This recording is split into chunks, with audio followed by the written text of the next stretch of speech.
Nag-courtesy call kahapon kay Pangulong Ferdinand Marcos Jr. si Japanese Foreign Minister Iwaya Takeshi upang talakayin ang pagpapalawig ng magandang relasyon ng Pilipinas at Japan. Ayon kay Pangulong Marcos Jr., mahalaga ang pagpapatuloy ng mga usapan ukol sa trilateral agreement ng Pilipinas, Estados Unidos at Japan. Binanggit naman ng Minister Iwaya ang kahalagahan ng kooperasyon sa seguridad at hiniling ang patuloy na suporta ng Pilipinas sa kanilang mga layunin.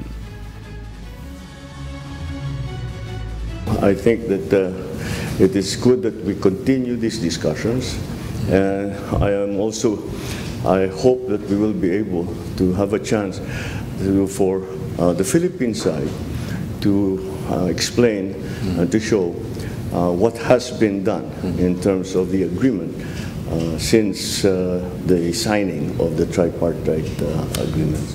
In order to realize a free and open Indo-Pacific, I would like to ask Your Excellency's continued support in strengthening cooperation between Japan and the Philippines on security issues and other global affairs.